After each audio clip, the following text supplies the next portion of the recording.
2020 presidential election, as we're still receiving results from this election.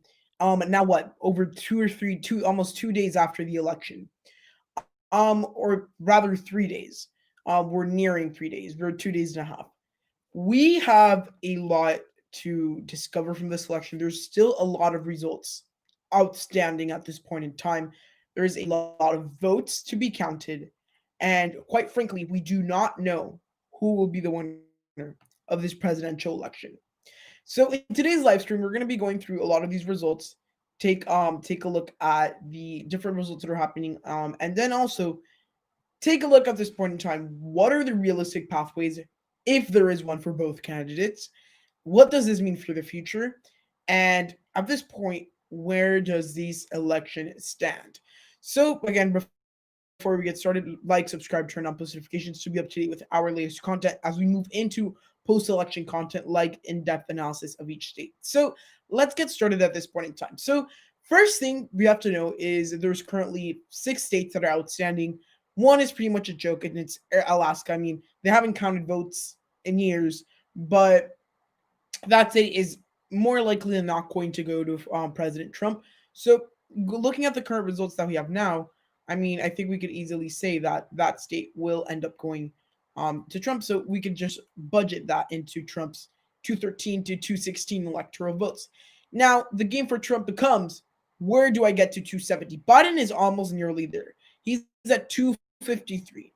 And I'm using CNN because they've been very, very reluctant to make some calls at this point in time.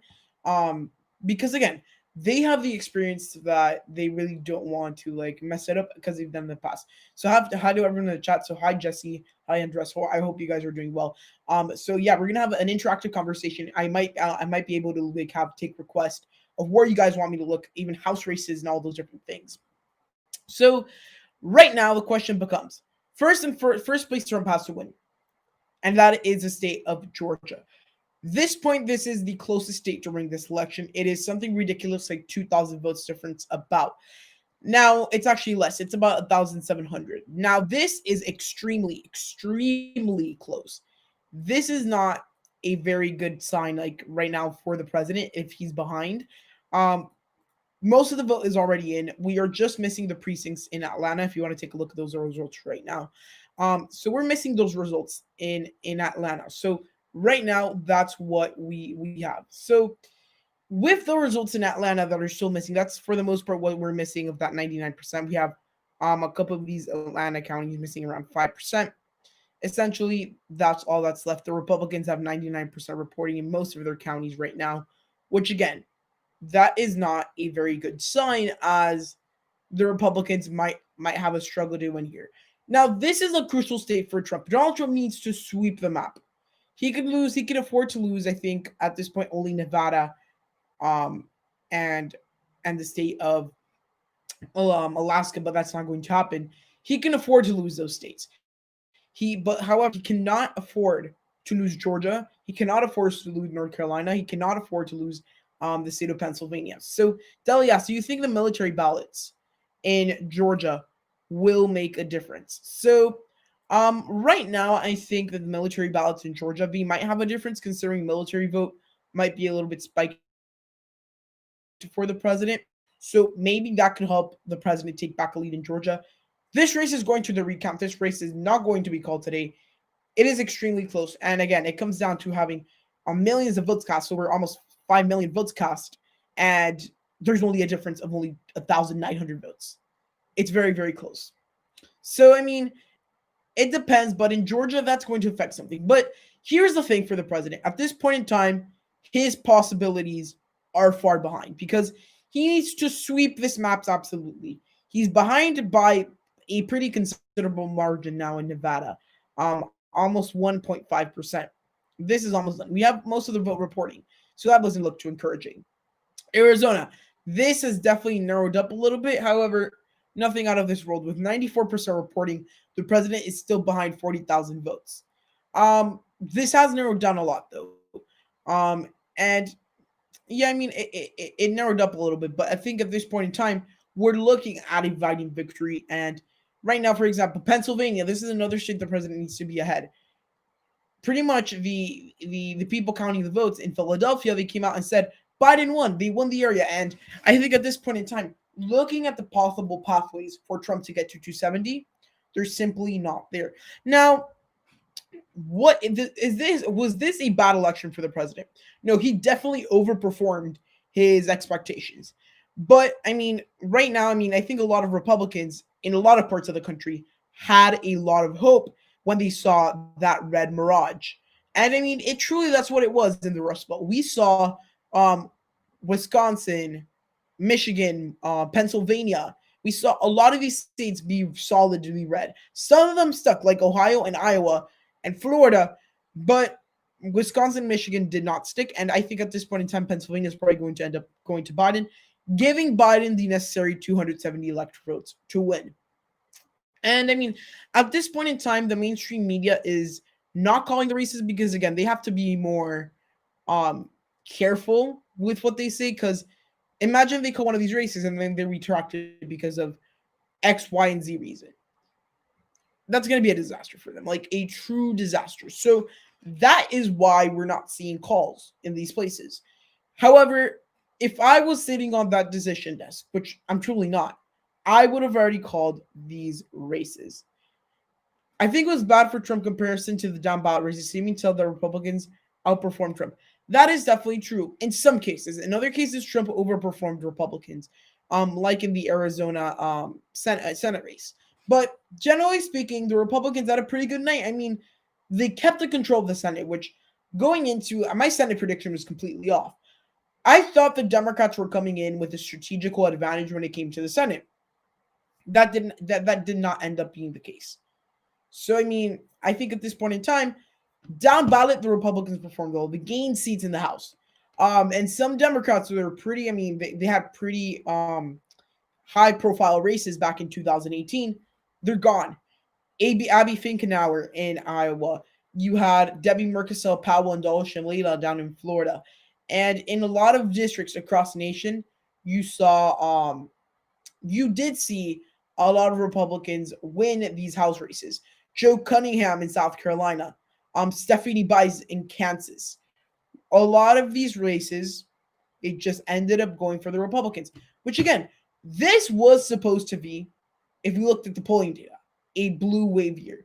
And again, these polls were wrong. I mean, I think like people like Nate Silver and these big pollsters that have gotten this election so wrong for a second time, I think it might be the end of their polling career. So I think that might be a little bit of an exaggeration. However, I think it's not a good sign for polling. So yeah. Yeah, okay. How do you think Georgia Senate run-ups will go? Will Dems take the Senate? The Democrats won't take the Senate. Those Georgia races are so close, especially the one that doesn't have the one that wasn't the jungle primary. These were close because you had presidential turnout. These people were driving out to vote. And when you look at special elections, usually the Democrats aren't as motivated. The Senate is on the line. I don't think they can do the both races. And I mean, if you think about it, the Republicans would have won, for example, that special election. If it wasn't for like the jungle primary system, they would have won that election over Raphael Warnock. Keep that in mind. But I think overall, those races are going to end up going to the Republicans, keeping the Republicans in the Senate. What do you mean? Polling was pretty close other than Michigan and Wisconsin. Well, I mean, not necessarily. I mean, they were off in Florida. The Florida is going by 3.5%. So they were like a little bit over the margin of error, like by a little bit.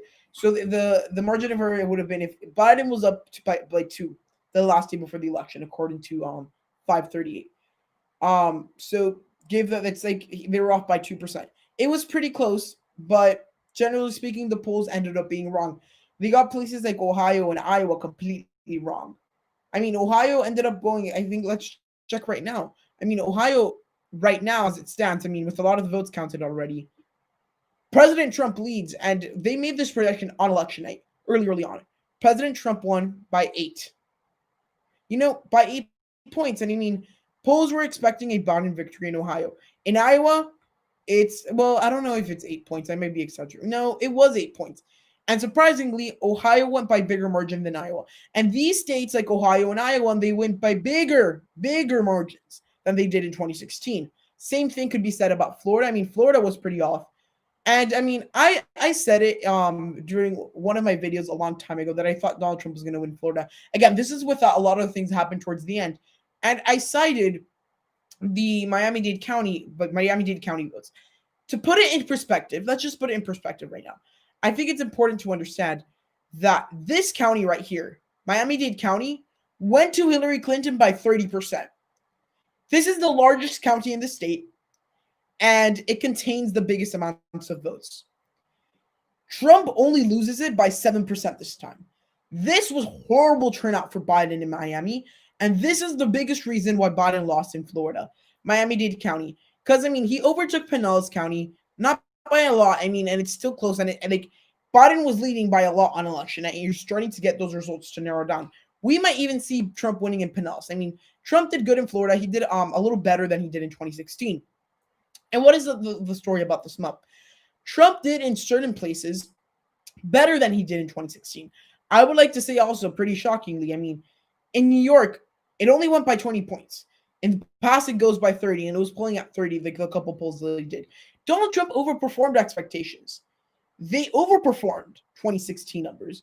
And yeah, I mean, like you're seeing right now in the chat, Miami-Dade County really swinged Biden's victory in Florida. And truly, Biden was expected by a lot of these pollsters, forecasters at the very big levels like Nate Silver. They were really planning on having those central Florida counties flip for Biden. That did not end up being the case, and at this point, they were wrong. And look, I think they've gotten this election completely wrong in many ways, at least at the polling aspect.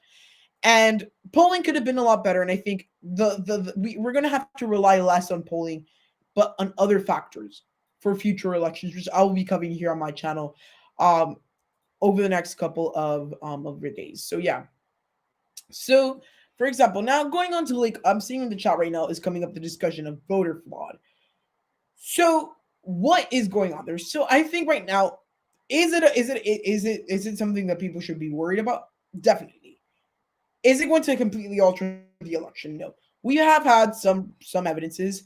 I would say that most notably it's like dead voters voting, but that usually happens every election.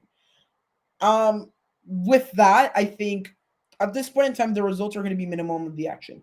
However, this is the ticket that voter fraud claim is a Republican's ticket to take this election to court. And if they are successful, they would have forced themselves into the presidency. And, you know, maybe it could be true. Maybe it could be. And if it is, I think at this point in time, what's probably going to end up happening is that, one, they have to have a new president installed by January 20th. If not, Nancy Pelosi becomes president. Biden's probably going to take the election with him. He's probably going to win. And let's suppose there was voter fraud. Let's make that hypothetical. What would probably happen is later on, Biden would be impeached. That's very, very likely what something that could happen in that scenario that there was voter fraud. But yeah, you have to keep that in mind. So actually, let me just turn on the who's leading map because I think that just looks better and you guys can get perspective of what's going on in these races. Overall, I think Texas was another big shocker. The Republicans thought that they were going to be very, very contested there. They were within, margin of error, maybe a little bit out. But in Texas, I mean, the Republicans performed very well. Over 6%. In Texas, it looked like Biden had a good chance, but Donald Trump took the lead on election night and he started rising. So, yeah. Well, but if dead people would vote, because no, what was happening is that, again, and they don't know who these people voted for, but you saw people that died 50 years ago that voted. That's what they're saying. Levy the Leviathan says, be ready for civil war. I mean, I don't think we're going to get to that point, but there's going to be people that are going to be sad. There's people that are going to be mad. And I think at this point in time, that's something to take into account. So August asks, what do I think of Georgia, and what are the odds for Biden? So right now, I think that in Georgia, like there's going to be a recount. And within this process of the recount, and then also with the military ballots coming, I think it's a 50-50 split. At this point, it's anyone's game in Georgia. and it's probably going to come down to the recount massively. Right now, where are we probably going to have recounts? Right now, possibly only Georgia, with the exception of Pennsylvania. That is where right now we're looking at recounts. Georgia right now is a 50-50 split. I think it's leaning a little bit towards more Biden since he has a lead now, but it's 2,000 votes. You literally have the little tiniest county in Georgia that let's just pull up around a random county, a rural county that really doesn't have as much pull on the votes. It's pretty possible that, I mean, this could have been like 2,000 votes when you think about it is nothing, but in a close race like Georgia right now, it makes a huge difference. I mean, let's take a look at a small county. Let's take a look at this county right here, Irwin County. There's Donald Trump won here 75-24, 3,000 votes to 1,000 votes. The difference in this county is the difference in the whole state. And this county is a very small part of the state population. Keep that in mind. So I think at this point in time, Georgia is absolutely anyone's game. There's no evidence of widespread voter fraud. I think that is true. However, that does not disqualify it. Now, do I think the Democrats should be declaring victory? I think after they call one of these states for them, Pennsylvania, I think they should be declaring victory.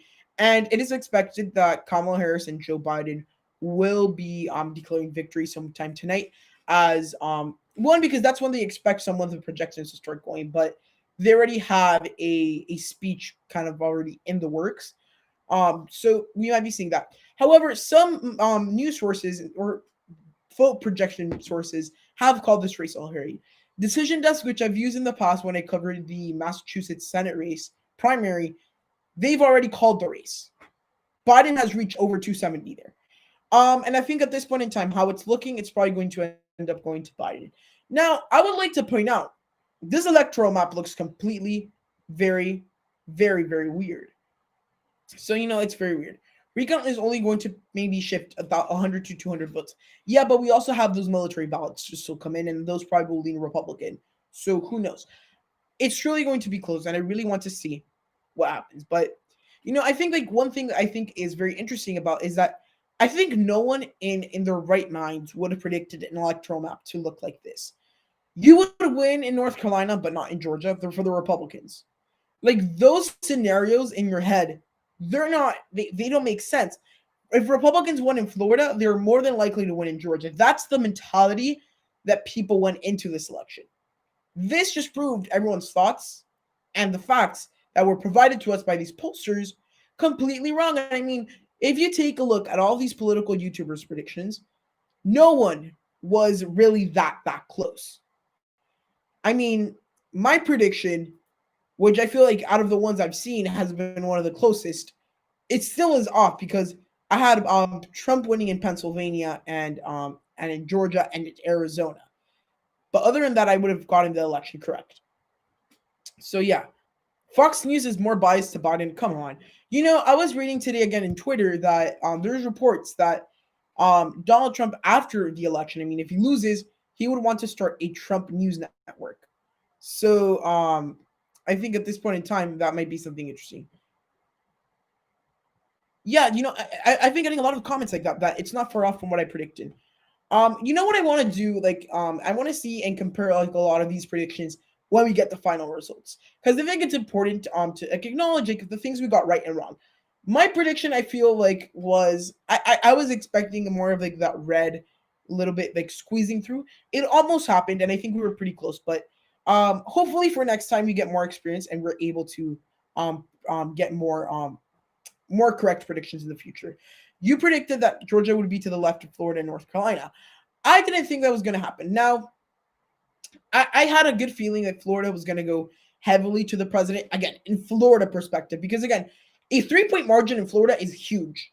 A 3.5 one at that. Like, that is humongous if you think about it, because this has always been a very close state. So the president winning here by these pretty considerable margins is important to know. And this state was called on election night. Think about that. I mean, it was called on election day, which was interesting. What are you going to do after the election? So like right now, I'm going to like do some certain things after the election. I really want to focus on like the first 2 to 3 months after the election. however long it takes me to go through all the content of analyzing what happened in each individual race, also fix in some different types of videos. And if Biden wins this election, which is most likely not going to happen, what is probably going to happen is I'm going to do a kind of a building a Biden transition team, like looking at what his administration might look like, maybe those preview videos. And then from there, I mean, more 2022 predictions, 2024 predictions, taking a look at the Senate runoffs that are coming up soon. I'm still going to be pushing out content. I have to like choose like a posting schedule because maybe I would like to. I'm not sure. I'm gonna put a poll out there for you guys for my subscribers to say what they think. But I'm looking at maybe like since we don't have as much heavy content, maybe posting 3 times a week, and then 2 days a week I would be posting on my website an article. I don't know if you guys would be interested in that, but it just depends. And I'm going to ask you guys in polls through the community tab. So please stay tuned for that as we look at what we're going to do after. Do you think it's a problem that the popular vote winner is assured by a huge margin, but the electoral college is so close? I think that just puts a balance of power on the election, because if we were like that, I mean, the elections would just be decided by the big states. All these smaller states, their priorities, their things would be forgotten because they wouldn't be campaigning there. And to be honest with you, I think the electoral college is something that, I mean, it's close, but that factor of competition makes the smaller states and their issues still stand out. But I mean, right now, I mean, this election, the popular vote is going by a pretty big margin for former Vice President Biden. And I mean, at this point in time, if I'm correct, Trump is close to or has beaten Hillary Clinton's 2016 popular vote numbers. So turnout was high for everyone. And if you guys watch some of the CNN coverage of like election night, one of the things that like a lot of like people, like, especially in the media, they predicted, they thought, well, if turnout's going to be high, then it's very likely that it's going to just impact the Democrats. But it turns out to be that also the Republicans were able to make inroads with very diverse groups of people. They were able to go through and really appeal to Black America, really appeal to Hispanic America, at least at margins that they haven't had before. Donald Trump definitely improved. And I think for the Democrats, one of the problems during this election definitely was the diversifying of the Republican Party. And I think at this point in time, we saw that. And I think that's something that's good for the future of the Republican Party, because now they have a base for the future.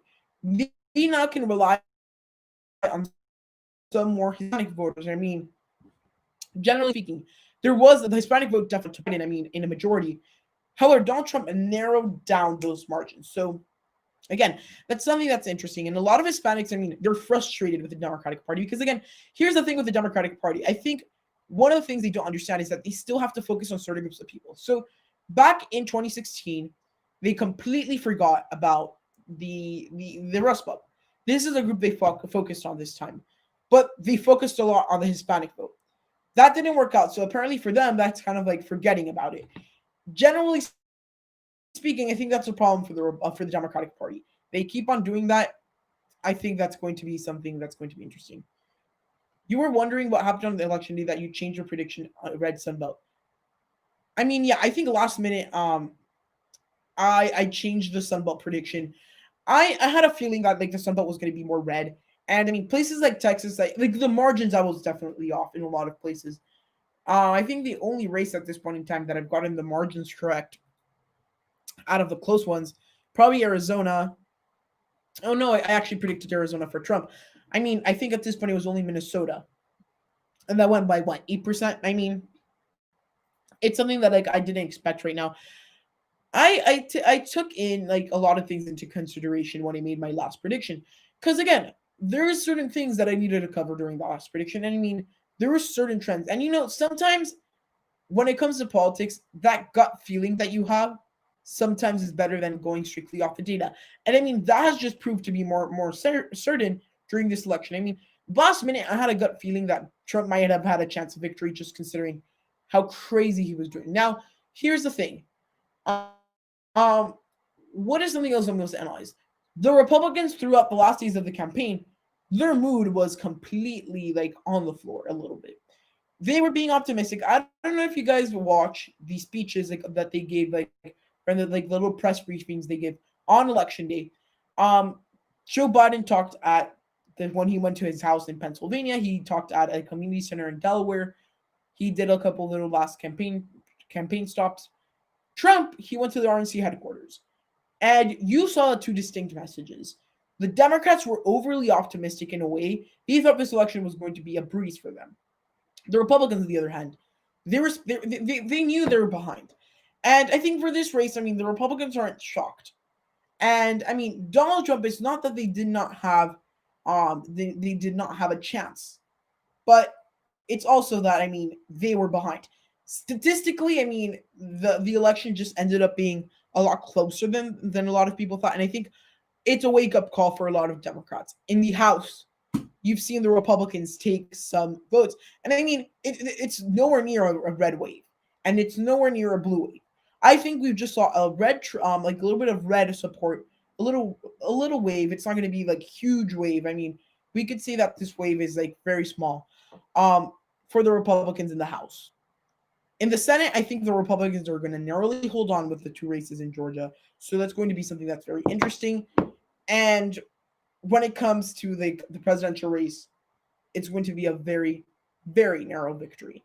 So, yeah, I mean, at this point in time, it's something that's going to be happening. So, what do you think about what is happening now? I think right now we're in a spot where it's very uncertain in certain ways because, again, there's so many things that truly are up in the air.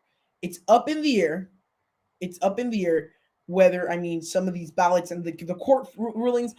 Now, I think that's going to have a minimal impact on the election. Although the Republicans have very high profile Republicans that are lawyers, former attorney generals, Trump personal attorney Rudy Giuliani. I think they have a lot of people right there on working on that law aspect. Even with those aspects, I think it looks hard and harder every day for the Republicans to win the election as of right now, which is something that is very interesting to see because the Republicans are overly confident. Now, I think at the end of the day, when the races are finally called, what's probably going to end up happening is that truly the Republicans are going to have to end up conceding because that will not be, I mean, if Trump does not concede, horrible on American democracy. But he's going to have to, and he's going to have to move on to his life at this point where he's likely to lose. Now, what is he going to do after? I think Donald Trump has a very, we've seen the reports. I mean, if you guys go on Twitter and, I like using breaking 911 for a lot of these, rapid fire things I need to know on Twitter. They have some information that's interesting there about what Trump could do after the election. And I found it interesting that he is thinking of getting these Fox News hosts and taking him and making his own news channels. That is something that could happen. So, yeah. So many demographics anomalies Republican for Trump win now. If Dems weren't so turbo in politics, they wouldn't have lost Cubans. You know, I'm going to tell you this, and I am a Venezuelan myself. I immigrated to the U.S. when I was I was little. So here's the thing. With this election, a lot of the messages that moved those communities, especially the Cubans, and the Venezuelans. And I live in Miami. I understand because I get bombarded with these odds 24/7. During this last part of election season, if you turn on the TV, turn off the radio, something like that, all you would hear is Democrats are the socialists. They're friends with Castro in Cuba. They're friends with Maduro in Venezuela. Those things are truly what impacting. I live in Miami, and this was an area that was really contested. And I think, again, it's well said that the Cubans and Venezuelans really did it for Biden. Those ad campaigns that they had against Biden in Miami really worked because for those people, they do not want to lose their country to socialism, which in a lot of in the view of those a lot of those people and just the way that the Republicans just showed the information, you did see kind of those trends, and you're like, oh, maybe that kind of is similar. So that is maybe one of the reasons we see there. So hi, John. How are you doing? Welcome to the election live stream where we're still looking at the results, but discussing also what kind of happened. Trump is just repulsive. You know, that's another thing to keep into account. If Trump was more presidential, he wasn't as very as a not as divisive figure, because truly in politics you're always going to be divisive. If he was less of a figure that would be like not cause hate, but just seem that way. I don't know what the right word for that is. Maybe it's repulsive. He would have won this election. The economy was soaring. In the eyes of a lot of Americans, their foreign policy was under control. I understand, and I know, for example, I have a couple of international viewers in the chat. In this case, I know John is from New Zealand. For a lot of places, they want Biden to win because, I mean, and it's our allies as well, because Trump's interests don't directly correlate with the interest of our allies. And again, it's debatable because we're getting back the things that we want because America has been ripped off. That's Trump's message. And then the Democrats right now, they want to have more globalized. And I mean, both arguments have good art. And our allies are obviously going to want what's best in their own interest. Remember, in politics, both domestic and international, politicians, actors, general actors, so that would be governments, agencies, politicians, they do not have friends. They just have interest. That is something that we must understand. And I think at this point in time, at a foreign policy point of view, our allies would have wanted Biden to win because it's in their own interest. So, yeah, I mean, that's something that you have to think. So, let's read some of the things in the chat. I'm falling behind a little bit. You need to improve the lines for the people that you want to vote for. Your awesome part of a slightly arthritic fingers, but I shall listen to you. Oh, I think moving forward, Democrats should try keeping moving. You know, I think at this point, for the Democrats need to go to those places. They need to go to Florida because, again, their electoral map looks good right now. But it could be in the future that, for example, where you see the Democrats doing pretty well. I mean, the Democrats are doing well in Pennsylvania. That was like a little bit of a scare for the Republicans in that point in time. They're doing well.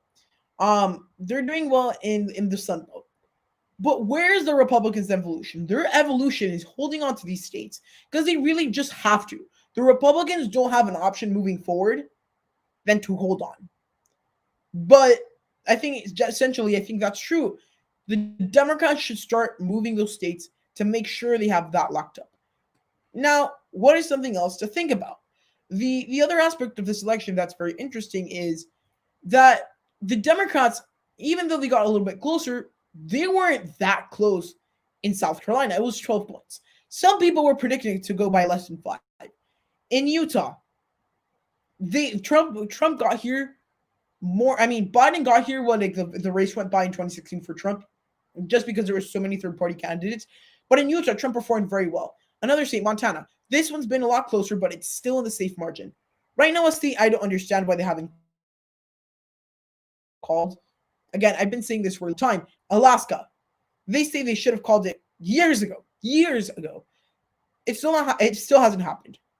And yet again, I mean, the Republicans had a better night than they expected. They've had a rather better election week than they expected. So that is something to definitely understand. Let's see. When will they call Nevada? So let's see. Al Shrim asked, when will they call Nevada? So currently, I think that Nevada, just basing off the information we have right now, we have 92% reporting. There's a 1.6% difference. The difference is a lot with, I think they're going to call this tonight. Nevada is going to be called tonight. By some aspects, if you take a look at Fox News' projections right now, because again, they are all projecting different things. CNN says one thing, Fox News says another, MSNBC has another map, Decision Desk has another whack. It's completely all over the map. No pun intended, but it's all over the map. And I think that, generally speaking, that's probably going to be called today. And we might be in for a Biden victory like tonight and a Biden projection. So I think that is something that's very, very interesting. And I think, yeah, Democrats need to stamp campaigning on hate. And I think, honestly, that sounds like if you would have thought of this like a couple of like years ago, because like the Democrats, when they speak, and I'm telling this from an independent, unbiased point of view, when they speak, they say everything is like roses and flowers. Everything has to be perfect. But I took an analysis of this, and I compared both parties. Which parties kind of just speak a little bit more towards hate, run on hate, even though it might be for certain issues and might not be hate. I've noticed that the Democrats, and I mean, I'm sorry, a lot of you Democrats are going to get mad at me. And some of the Republicans in the chat might be going like, yay, he's a Republican, which I'm not. I'm an independent. I took at this, and of course, there's things that I think the Republicans are doing completely wrong. But with the Democrats, I think that little hate-based campaign that they were running really damaged them in certain places. They could have been winning this election by a lot more if they hadn't gone by those a little bit more of a hate-based campaign. What am I talking? Like hate-based in the sense more of revolting, and that there was like this idea throughout the summer that the Democrats were thinking of the defund the police movement, all those different things. Truly, that in and of itself like hurt them a little bit in a way, because in certain areas like Florida, that message sounded very, very revolutionistic, which again is still not very it doesn't go well with those voters that have left these places. So you have to keep those things in mind. The Democrats, I think that's one of the big places where they screwed up.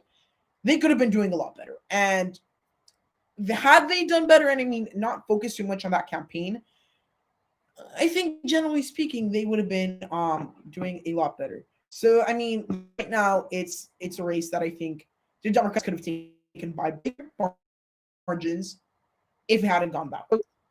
Keep that in mind. So now, what next thing I want to look at right now, I want to do like a quick update on the polls right now, or on the not the polls, but the races. Pennsylvania is still close. It has a 2% margin of difference. We have 96% reporting. Most of the votes are in from Philadelphia. 15,000 point difference. Absolutely nothing.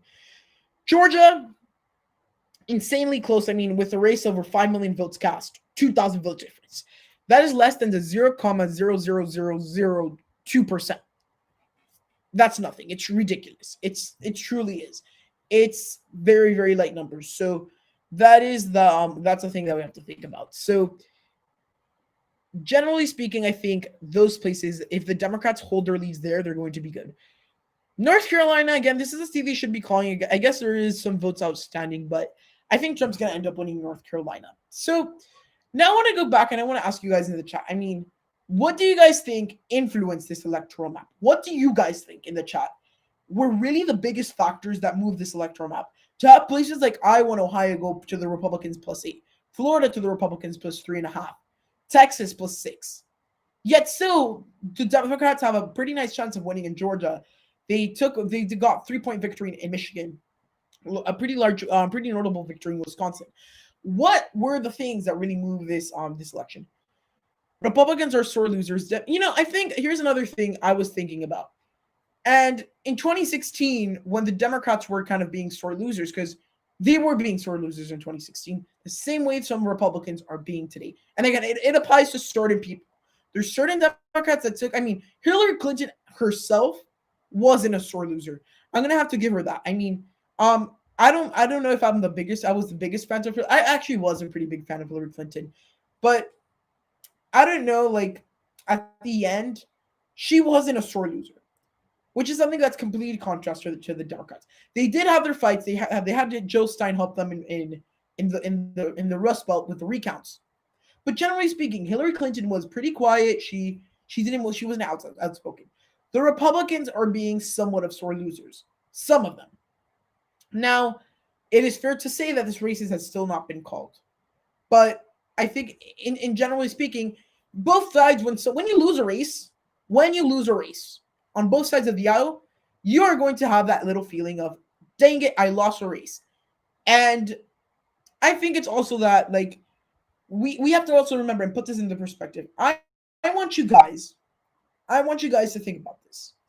You guys have to start thinking in a way, finding unbiased news sources or unbiased analysis sources. So I would consider myself a pretty unbiased analysis source. I'm just going to tell you guys that the information that you have to look at it on lenses. The outrage wasn't as big in 2016 because they didn't cover it. You guys didn't see it. That they're putting the Trump outrage front and center. So that is something that you have to think about. It's just that they didn't cover it in 2016. They are covering it now. Keep that in mind. So, yeah, Trump could have won if he won the stimulus. I think that is definitely true. If he had provided stimulus, that he would have won. However, what was the barrier there? The Democratic-controlled House. if the Republicans had the House in 2018, like to 2020, let's suppose COVID-19 was a thing still, everything was the same timeline.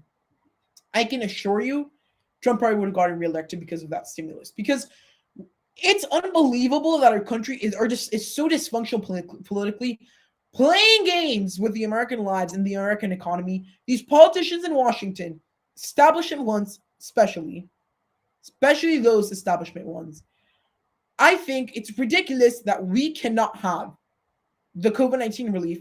And I think it's both sides' fault. You guys have to remember that. It's not because of Nancy Pelosi. It's not because of Trump. Or it's not only because of the other side. It's because of both. So I think it's both. Pelosi is at fault. Schumer is at fault. Trump is at fault. McConnell is at fault. McCarthy is at fault in the House. All of them are in fault. Also, if Trump also waited not to replace Amy Coney Barrett, he would have won. I mean, I'm going to be honest with you. I think that Amy Coney Barrett might have not been as big of a it wasn't. I think it was like actually helped him out a little bit in certain states. Again, for those of you that don't know, Mitch McConnell's dream was obviously kind of quote unquote pack the court, like some people say.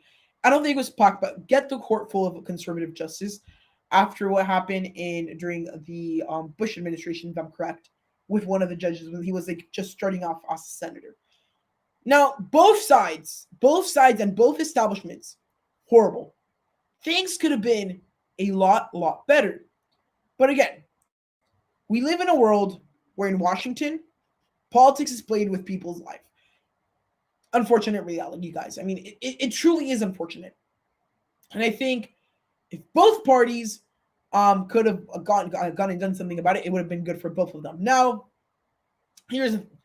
politically, I think for the Democrats, it was a smart move to hold off on giving Trump stimulus, even negotiating, because Pelosi really hasn't negotiated. Schumer really hasn't negotiated. They've thrown out deals there, but if they really wanted to, they could sit down and get that sorted out once and for all.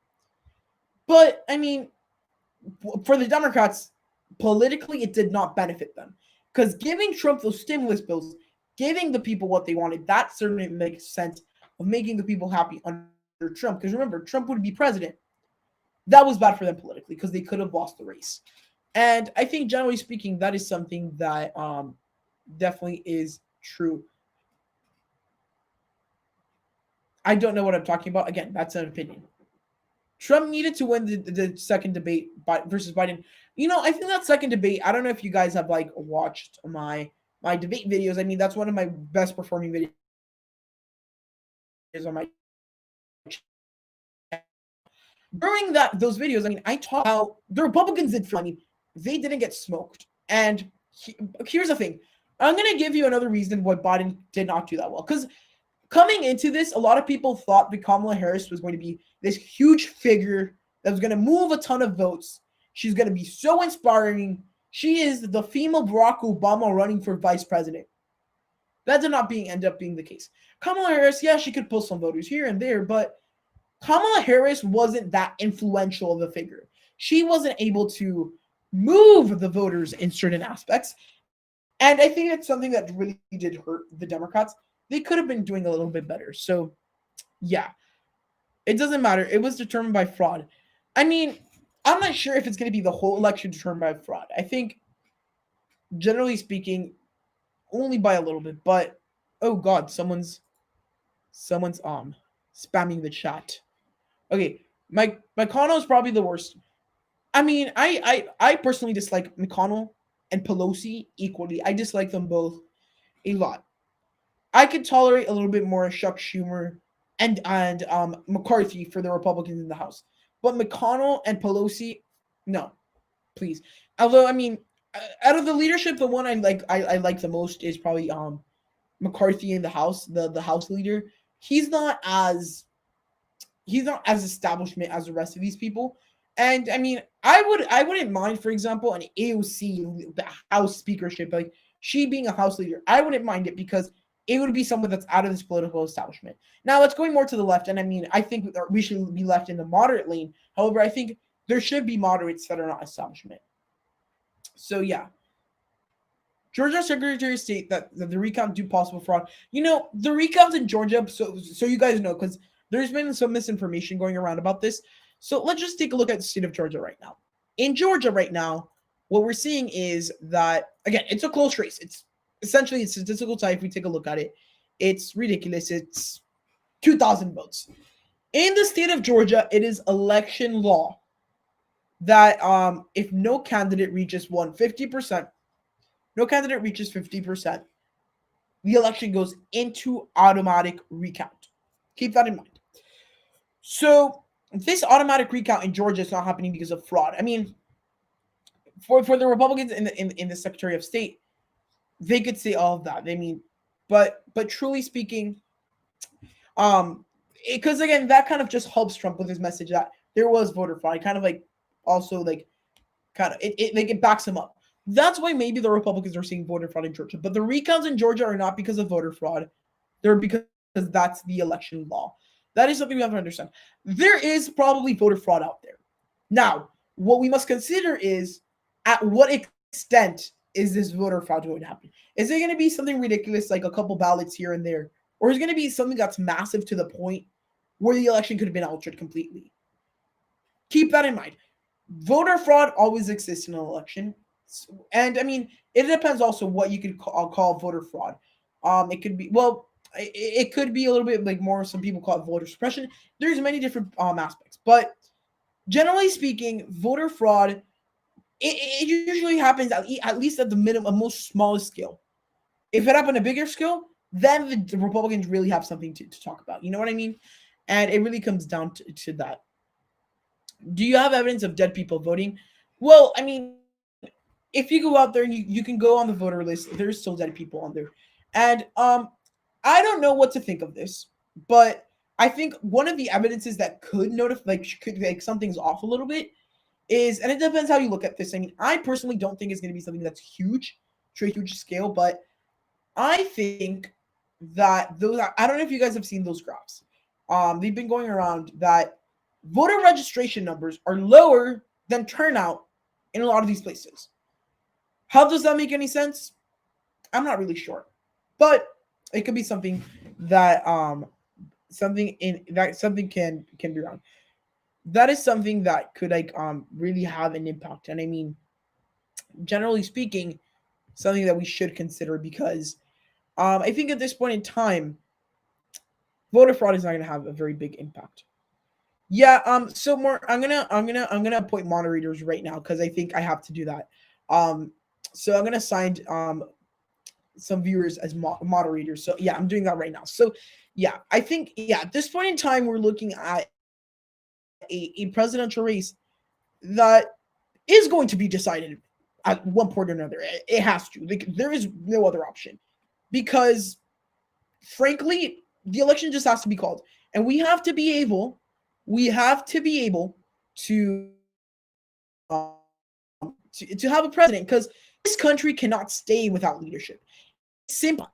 And I think at this point, something to definitely analyze. So yeah, I mean, at this point in time, that is something that becomes very, very, very, very, very crucial. So yeah, I think that's something we have to consider.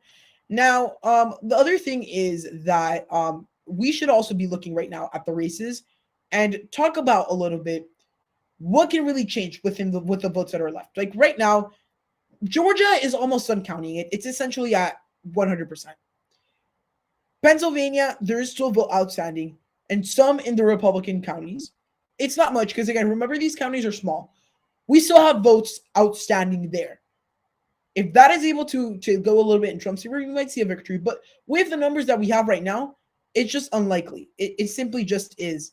It simply just is that that it just ends up going to the Democrats, because I think it just simply, it's what we're looking at right now, and that's the reality right now.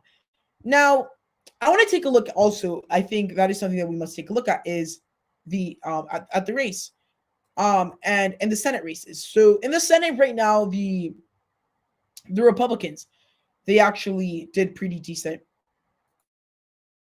And I mean, they held their ground in many key races that the Republicans were expected to lose. They held on. They held on in North Carolina. They held up in Maine. I mean, definitely the biggest surprise. Susan Collins held up in the race, and I was surprised. I did not think that Susan Collins was going to be able to hold on in the race. So right now, that's something that was interesting. That's going more into the Senate, into that aspect of the race. But I think generally speaking, the Republicans had a better night than expected. So yeah, right now, like basing off what I'm seeing in this chat, which has become very, very polarized. And what I'm seeing in Twitter, because I mean, I enjoy going on Twitter, just looking at what people have to say. There isn't voter fraud has become something that's almost strictly partisan, even I think majority not. There's a couple of Trump Republicans that say there is voter fraud. It could happen. It could have happened. And more likely than not, there was at least one case of voter fraud across the nation, considering that mail-in voting was the source of this election. Does that mean that it was definite and it was this huge thing that really put Trump at a disadvantage when it came to the election? Probably not. I think that we also have to put it into context that during this election, I mean, for voter fraud to have a true, very big impact, it has to be at a scale where, I mean, to be honest with you, whoever could pull it off, they're really smart. Because, I mean, of course, never do voter fraud. Never get even close, because I think that's something that's horrible. However, I think that it's something that's interesting that voter fraud, those people are going to be they're smart, because truly pulling off something at that scale is fairly big, and that is definitely something we must definitely put into perspective. That is something that we definitely must analyze, and I think at this point in time, that's something that we must definitely take into account. Now I think another thing that we also have to think about is Donald Trump's enthusiasm amongst his voters really, really impacted this race. Now, that enthusiasm in supporters also is leading to big polarizations in these ways. That is something that we have to think about. So, and I mean, if you just take into account the different rallies Trump did, all those different things, Donald Trump did a very exceptional job over the last days. I mean, he had 15 rallies in the last 3 days of campaigning. Completely ridiculous. I mean, Biden, he never did so many rallies. That is something that never happened. Trump was able to do that. He was able to excite his base, which, I mean, at the end of the day, really ended up helping him out, and by a lot, because at the end of the day, those rallies, I think, was what gave him Florida and what narrowed up the race. The race is going to be a lot closer. It was a lot closer than a lot of people expected, and truly by a lot. And I think that's something that some people have some problem with dealing with. And I mean, this by no means was a wave election year. This was an election year where it was truly polarized. So that is something that we definitely have to take into account. So yeah, definitely that's something that we have to take into account. Now, like some people are saying in the chat, I mean, I as an American citizen, I hope, and I truly do hope, that our elections are very, very the counting process is fair. I hope that this election truly is for what the people wanted. If the election really ended up being a fraudulent election, going to be a huge problem. Now, let's just think about something. Maybe not at the moment, but if this actually ended up happening, which again, I'm not going to really get into it, because there's certain things about this voter fraud that it could or couldn't have happened. And I mean, there's many different aspects, but if it truly did happen, the person who did it, the people who benefited from it, they're going to end up paying the price. That is how the American justice system works. And at the end of the day, that is something that we have to consider. So, I mean, yeah, I mean, the evidence of fraud, I don't think is there completely, but there are some little aspects that could be happening. But yeah, I mean, truly speaking, that is something that we definitely have to take into account, because the different like voter fraud and all of those different arguments are going to be made. Now, I mean, this election is going to be heavily litigated, and truly it's going to be something that's going to be fought for a long time. And this election, however you put it, is going to be contested for at least a pretty decent while. And generally speaking, for the Republicans, they're using the litigation. They're using the lawyers. They're using small things, and who knows? Maybe they're going to be able to take this election to court and find out what was real. So now let's do a quick update on the races that we still have to call. In the state of Nevada, Biden still leads. The last vote update was a couple of hours ago. Currently it stands 49.7 to 48.1. Biden has taken a bigger lead in Nevada. In Arizona, this race is narrowing up by the minute, 1.3%, closing up a little bit. Maricopa County is truly what's making this become very tight. I mean, if you remember the election results from election night, Biden was leading in Maricopa County by pretty big margins. He was leading by 10%. That margin is narrowed down, and with that, we've seen Arizona narrow down from 5% of going to Joe Biden to 1.3%. In Georgia, we currently have tied races. This is a statistical tie, and if we do the math, let me just do the math right here on this. If we have a total of 5 million voters, 2,000 voters is 0.00002%. It's very small, and I mean, those 2,000 people that end up voting for the winner, if the margins stay, are going to have a lot of power, and they might have decided the whole election. So, I mean, yeah, I think that's something that's definitely happened right now. Now, I want to see how the concession aspect of this election might look.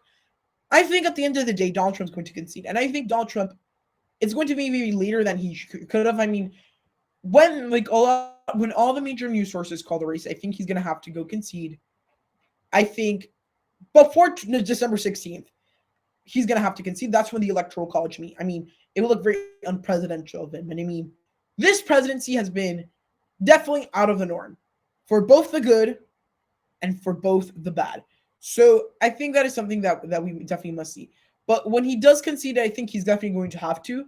I think it's going to bring like a lot of people to peace in certain aspects. So I think that's something that's in real mind. People really think you're going to listen to a little kid. I mean, I don't know. Maybe you guys should have watched my videos, and maybe I could gain your credibility. I mean, I believe that even though I'm young, I should be able to gain your credibility as an audience, and I believe I've been able to do that. But I mean, right now, definitely this election has definitely shifted in many different ways, and truly are going to have an impact on the election. Now, there's something else I want to talk about. I was getting just to that, but I was thinking of it. But I want to show it right here. It's a comment that I have here in the chat. Let me see if I can pull it up right now here in the chat. Let's see if I can find it. Yeah, it was right here. Faithless Electors. Oops. Let me see. Oops, that's going up. There we go. Let me just show the comment. There we go. Faithless Electors. So Deli asked, what do I think about the Faithless Electors? Right now, to be honest with you, the impact of Faithless Electors is going to be minimum to none. I mean, at this point in time, there's been a lot of laws out there that really have like restricted a lot of the Faithless Electors. So that is a thing to really think about. So yeah, definitely with that. So Faithless Electors, that's going to have an impact on the election. We could have been in for a crazy scenario if truly what ended up happening was that somewhere, like for example, if Nebraska had gone for Trump and Trump would have won everywhere else but in the state of Nevada and Arizona, that would have been a disaster for this election. Biden, he can afford losing in Pennsylvania, North Carolina, Florida, because of Nebraska's district right there.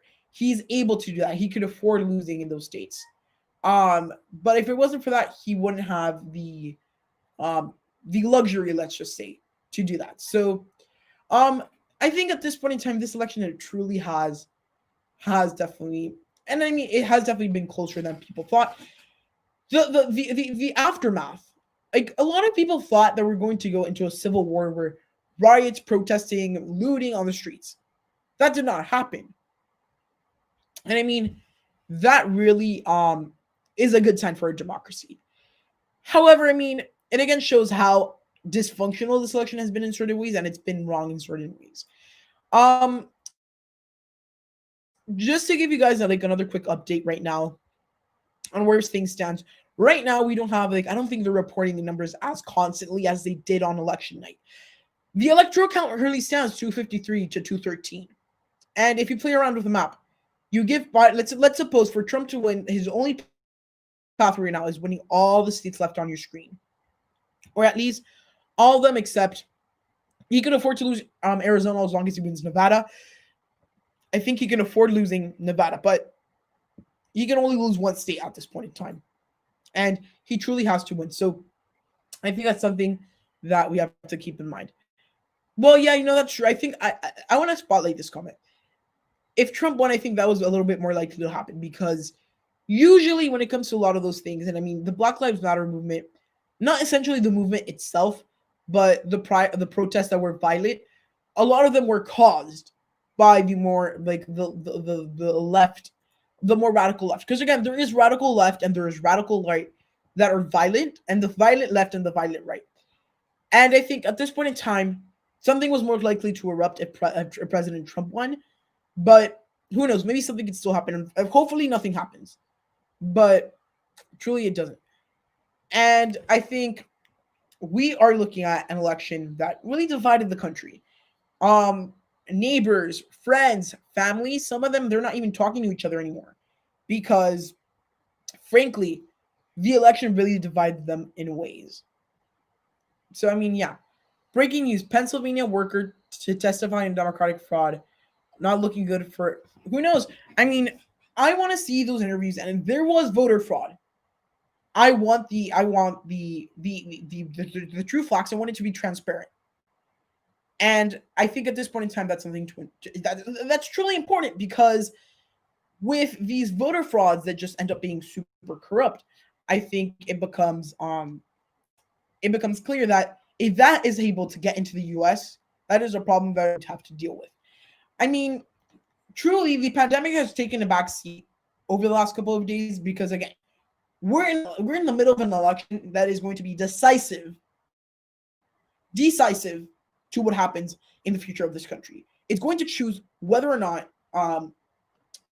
for example, certain things happen in our country. Now, what was this election? Let's just think about it. This election was all COVID. When Donald Trump had said that, I mean, at first I was like, what is he saying? But, after I started thinking about it, he's not wrong. I mean, this election has only been about COVID. Now, that is a big issue we're living in right now, without a doubt. And I think it's just been overshadowed and things that traditionally we would traditionally think about when it comes to an election. The economy, healthcare, immigration, these things took a back seat during this election. And truly that's something that that definitely was very true. So I think that's something that we definitely must analyze. So I mean, yeah, I think this election really took a backseat to those to those things. So I think we're looking at a race that was divisive. Now, in retrospect, I mean, this election was boring compared to 2016. 2016, at an entertainment purposes, very interesting election. A lot of the dynamics really shifted. But this election got boring to the point that all we heard was Biden has dementia. I'm getting attacked too much on COVID on Trump's part. Biden didn't say much. Biden was almost talking always about COVID. He was speaking in a very politician type of way, like the person right next to you is not there because of Trump. those type of things. So, I mean, generally speaking, this election is definitely like a lot more boring in a way than 2016. So yeah, I mean, that is something that's definitely true during this election. And I mean, it's something that again we must definitely analyze. So I mean, yeah, I mean, at this point in time, that's something that we're definitely looking at. So um that is something that is like definitely true. So also like there's other factors that do apply when it comes to this election that I mean minimal, but it was also like I mean Donald Trump was generally speaking of a divisive figure. I mean he was a divisive figure. I mean because again Donald Trump, you agree with his policies, you disagree with him, and I mean it's gotten to the point where the U.S. Was so it's become so polarized politically that we're not being able to see those things. So that is something that definitely we definitely must take into account. So now there's other things that I mean are going to have true impacts during this election. Um, what is something else? I think that definitely we're going to be looking at the Democrats have been branded as the more radical left. I mean, that name is probably going to stick with a lot of voters up in Michigan and Wisconsin. Maybe not to an extent, but the Democrats, if you think about it, the Republicans have marketed gold. Now, for the Republicans, they could go against them and say, Donald Trump ruined your party, those type of things. We've gotten those things from this election. And putting it into perspective, it is something that we definitely have to take a look at. And for the future, it's completely being changed, the political atmosphere in the United States. Completely altered. And it's become to a point where we're seeing, for example, groups of voters, for example, they might have thought a way of the party. I mean, there was people that used to be McCain Republicans, for example. They were McCain Republicans. Right now, they just ended up voting for Biden because they were more moderate and they thought people went too much to the right. Those things happen on both sides of the aisle. And for the future, we're going to start to see that big change between you're a moderate or you're a liberal, you're to this, you're to that. That is something that we're going to end up seeing within the next couple of days. And I mean, that's something we should be getting ready for. Now, next thing I want to talk about is why did, I mean, now that like pretty much it's almost known, I mean, Trump does still have a chance, but that chance is somewhat unlikely at this point. Why did Trump lose this election? I want to see what you guys think in the chat. Why did Trump lose the election? Now, there's many things that could come into account here. And I would say definitely the most likely was his inability to like with the Democrats work together. And I think in part he was almost set up in a way because the Democrats were the ones that also didn't want to work with him. But I think they could use that, even though it was on their side sometimes, that they could use that against him heavily. And I think it's something that really hurt the president in many ways. So I think definitely that's one thing that we saw the president during this re-election run. And I mean, it's something that really did affect him. Maybe not the most positive ways, but again, it did end up affecting President Trump. Now, there's certain other things that they have impacts on this race. And I would say that's the biggest thing. Now, here's the thing. I want to see what you guys think on China because with Hunter Biden's email scandals, essentially it was the email scandals for Hillary Clinton, but kind of reversed in a way. What did you guys think about that? Because I think that right now was a thing that had somewhat of an impact on the election. Was it massive? Was it huge? Was it very influential? Probably not. Now, there you get the questions of the rise of China and those things, which for a lot of people, the president looks like he has taken a very strong thing with against China. So people are saying COVID and his attitude. Yeah, probably. Our relationship with China will dominate our foreign policy from here on out. You know, that's true. And I think either the U.S. kind of just falls under China's wing or they take control of the situation. You can't have it both ways. And I think right now we have a situation where the Democratic Party, generally speaking, when it comes to foreign policy, they like to use soft power. They like to use power in like not influential ways. They're not too much to put sanctions. They don't really care. And I mean, that's something to think about. When it comes to the Republicans, they have a lot of strong. I think the Republicans, generally speaking, have a little bit more stronger foreign policy in certain ways because just of the fact that they like to like economically intervene sometimes. They like to help out these foreign governments in certain ways. And I mean, generally speaking, that side, especially with China, because the Republicans took more action than Obama ever did. And I mean, it also depends of how you guys could see or what you guys see, for example, in certain aspects. I mean, take a look at how Trump acted with Venezuela and in certain aspects Cuba. Do you guys think that was something that was influential towards? I mean, towards Trump, but I mean that it definitely influences his foreign policy. So, like, the question becomes, how big of an impact did foreign policy have on this election? Because if this election was based solely on foreign policy, I think Trump might have won.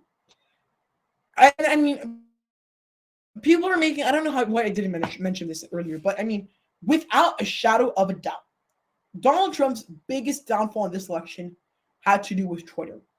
Twitter really did impact him in many, many different ways. And I think it's truly something that really hurt him, generally speaking, when it came to this election. And I'm gonna have to agree with Eddie right here. I'm gonna show his comment right here. The mainstream media divided the country. I think that is something that's definitely true. Both in the sense of, for example, Fox and like the more conservative Fox hosts like Tucker Carlson, Laura Ingraham, to MSNBC with Rachel Maddow and Chuck Todd. These people divided the country. And here's the thing. I've said this a couple of times when people like ask me, do you think Trump is going to lose? Well, because this was before the election, because of how divisive he is. And I had to stop them right there and say, well, Trump is not divisive. He's just made to seem that way. Right. He does have his situations where he is divisive and he says divisive things. But generally speaking, the president is made more seem divisive than he probably actually is. That is something we have to take into account about this presidential election. That is something that could have a large impact. I mean, definitely. Not only sanctions, but obviously tariffs. I mean, right. Economically, the U.S., it could be argued they had to do something about that. So overall, it's going to be something interesting. To be honest with you, comparing to how crazy the last 4 years have been in U.S. politics, with the constant bickering amongst politicians, to a level that it's more than before. The mainstream media pretty much has like ganged up against Trump. I think sometimes, for example, fact checks. Sometimes I think the fact checks are being exaggerated. Other times I think they're completely right, if not even like more than right. I mean, if that makes sense. And I think that sense of thing that sense of like very, very, very active political ecosystem in the Biden presidency, which at this point is looking what is going to happen come November 4th, or not November 4th, January 20th, 2021, we're going to see a very slowed down ecosystem in U.S. politics. It's no longer going to be that excited. Trump tweeted this, Trump tweeted that, this person went here. Oh, I mean, there's a huge scandal here with Trump, because I remember the first 2 years of the Trump administration was filled with scandals. During the coronavirus, it wasn't as much, but we saw certain things. And I mean, generally speaking, Trump is an entertaining politician. But, I mean, he's also gotten things done as president, which a lot of the mainstream media does not give him credit for. Now, he has made some very big mistakes in this election as well. So, yeah, that is something you have to keep in mind. U.S. can shift from China in every sector. They rely on us more than we rely on them. I think that in a way, yes, they do, because again, we're the ones with the purchasing power. We're the one with the money. However, it could go both ways. We could stop buying from them, but then we will have to scramble to figure out how we survive. I think as long as the U.S. can produce enough to support itself, and if better, even export, better. But with the economy, like if you rely on that interdependence, it could be an issue, because at the end of the day, if you rely too much on them, they could just cut you and say, well, I'm really sorry. I didn't agree with what you said, whatever. And then as a country, economically, you're done. That's it. So that is something to definitely keep in mind. So this is it for right now. I'm going to do another live stream pretty soon, maybe like around 6:30, 6 o'clock Eastern time. So guys, I hope you enjoyed this live stream. I'm going to be doing a lot more of these because they're very interesting. I see you guys enjoy them and you guys have a lot of fun in the chat. So I'm going to end it for now, but I'll be back real soon. Bye guys, remember to like, subscribe, and turn on post notifications. And just remember, if you guys want to join later, to write down the channel name if you're not yet subscribed, so you and turn on post notifications if you want to watch later, because I think we have a lot of interesting content, and so you don't lose the channel and then you go, oh, what is the teenager who's talking about politics? So just remember about that. So I'll see you guys in the next live stream, which should be around an hour and a half or something, somewhere around that range. But yeah, generally speaking, I'll see you real soon.